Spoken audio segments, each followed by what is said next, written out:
Assalamualaikum warahmatullahi wabarakatuh.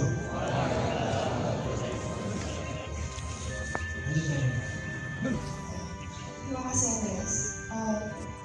Selamat pagi teman-teman semua. Bagaimana kabarnya pada pagi hari ini?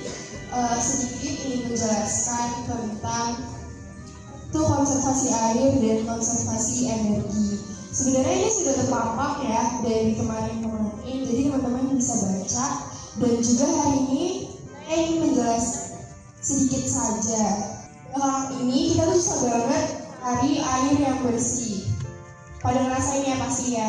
Nah, gimana sih solusi dan bagaimana sih kita harusnya untuk menghemat air tersebut? Yang pertama, kita bisa mematikan air saat kita tidak digunakan kembali. Kemudian segera memperbaiki kebocoran air, dan terakhir memanfaatkan kembali air bekas yang masih bisa digunakan dan yang masih bisa diolah untuk menyiram tanaman dan juga untuk keperluan rumah tangga. Nah, yang kedua tentang konservasi. Teman-teman harus ketahui kalau konservasi energi itu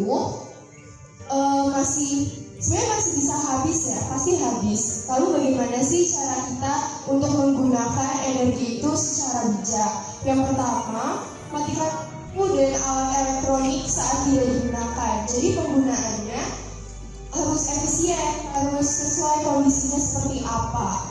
Kedua, gunakan cahaya alami di siang hari, cahaya yang alami seperti matahari. Kemudian mengatur penggunaan pendingin ruangan secara efisien. Selain mengurangi biaya, tetapi itu juga termasuk dengan penghematan energi begitu. Nah, dengan menghemat energi dan air ini akan meningkatkan kepedulian kita terhadap lingkungan. Itu dilanjutkan oleh Andreas.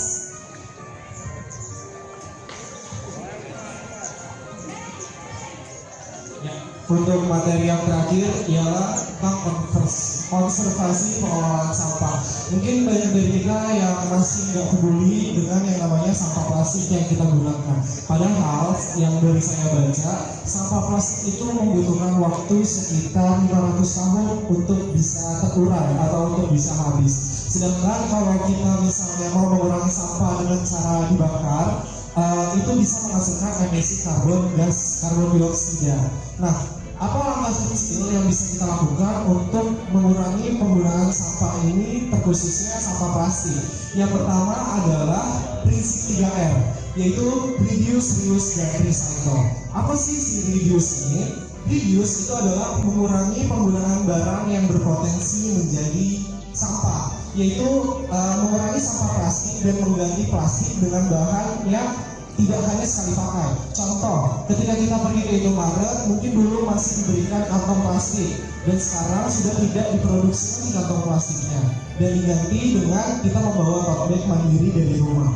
Yang kedua adalah reuse, atau menggunakan kembali barang yang masih layak pakai. Contoh, botol plastik dan toples kaca.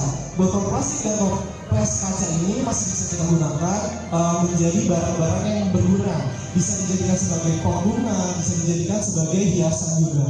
Dan yang terakhir ialah tentang recycle, atau memilah sampah organik dan anorganik untuk didaur ulang. Nah, pas banget di sekolah kita, SMA Korporat Edukasi, sudah disediakan banyak sekali bak sampah yang bisa kita gunakan untuk membuang sampah yang sudah kita konsumsi sebelumnya. Terkhusus sudah ada bak sampah yang ada tulisan anorganik, organik, dan juga B3. Ini bisa kita gunakan di prinsip yang recycle. Kemudian contoh recycle, kita juga bisa mengubah sampah organik menjadi pupuk kompos. Nah, sekian aja konservasi dari 3 hal yang bisa kami sampaikan. Tujuan kami melakukan kampanye ini bukan hanya sekedar mengingatkan saja, tapi kami juga ingin memberitahu bahwa sedikit tindakan kecil yang bisa kita lakukan itu pasti memiliki dampak yang besar, bukan hanya untuk masa kita yang sekarang, namun untuk anak cucu kita di masa depan yang akan datang. Karena kitalah generasi yang harus mulai menjaga kondisi bumi kita yang semakin hari semakin tidak membaik ini.